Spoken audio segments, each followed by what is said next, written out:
Hey YouTubers, good morning, it's Rob Moffat. Guys, I want to talk about something that, for preppers, I haven't done any prepper videos in a long time. This is something I've been fooling around with. On one hand, it's kind of, it's a kid's toy, basically, it's a pool toy. But I bought this for about $12 years ago, now they're up to about $20. But I did some experiments with it, I put a rowing frame on it, and it rows like a dream. It's been a lot more versatile and useful than I ever thought it would be. And I thought to myself, this might be something the prepper community could be interested in because there's a lot of uses for this and it's so handy and inexpensive and it takes up so little space. So I thought, I brainstormed just the different reasons you could use it for a prepper community. So these are the top 12 off the top of my head I came up with. First of all is hurricanes. You remember about 20 years ago we had Hurricane Katrina and all those people drowned inside their houses when the water kept rising. If you're inside a house, the water's rising, people went into the attic. If you had something like this, you could get in it, and actually you could even go outside away from the wind. Like if the hurricane is coming from one side, you can go outside and tie a rope on. You could be outside floating, stuff going by, but you still wouldn't be drowning. Second thing is floods. My sister and her husband live in West Florida. They live in a not in a floodplain area. They got a once in a 100-year flood. Maybe it was once in 500-year. But anyway, it destroyed their property, their house, and everything. And for 2 weeks, because the land is flat, no place for the water to go, they were just walking through mud and water, had little children and stuff.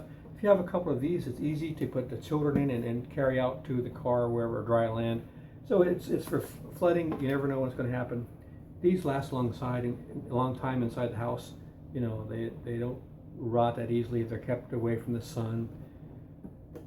The third thing is, I still remember that movie, The Great Escape. I think the only two people that escaped in the movie, they went downriver in a boat. I'm thinking the same thing. If you're bugging out, you've got a million people on the road and it's jammed. There's no place for you to go. You're bumper to bumper, or the trains are canceled, or the planes are canceled.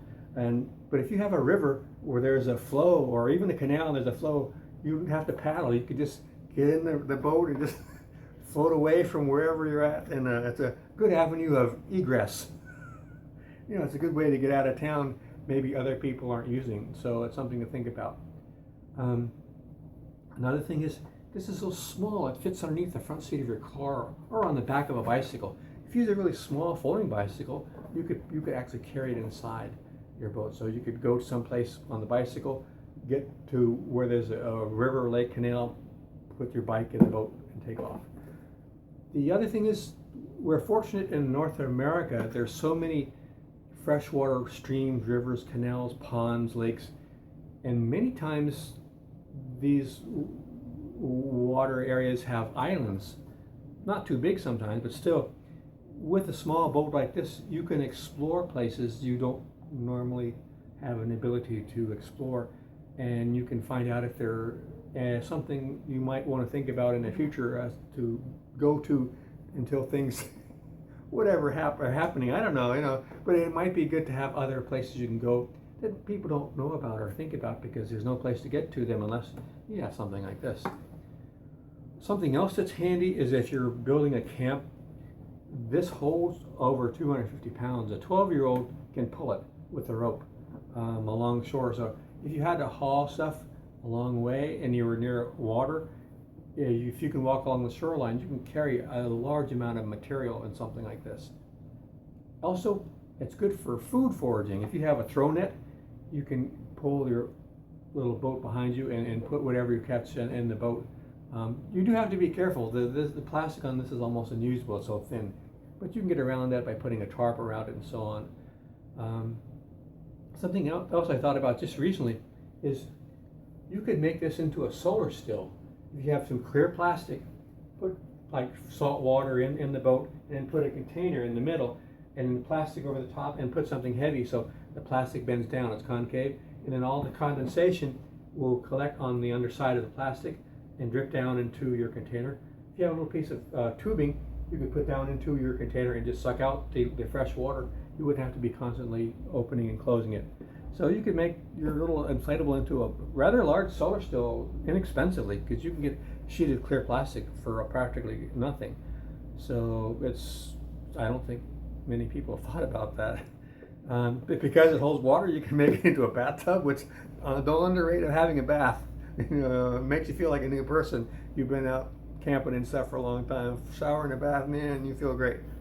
Also, because it's waterproof, you can use it as an umbrella. When I was a kid, I went on an island and I didn't check the weather, and a cold front came through. The wind was so strong, the lapels on my shirt were flapping so hard it was stinging my ears. I hid underneath my inflatable for all day till my mom called the Coast Guard and said, "Man, we can't see the island right now." It was so windy and rainy. But yeah, you can camp out underneath them, I guess, like an umbrella. Also, you can store water in them, which is handy.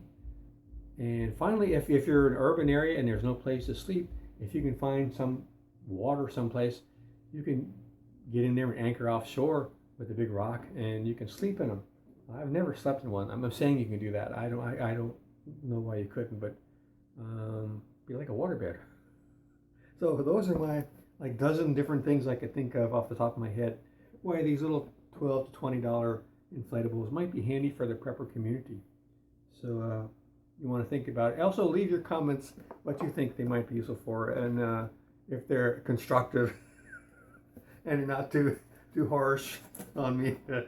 It is a goofy little kid's toy, but I've been having fun with it. Like I said, check my other videos out. It rows like a dream. I'm going to see if I can turn it into a little sailboat to go downwind, or maybe across the wind, not into the wind. That ain't going to happen.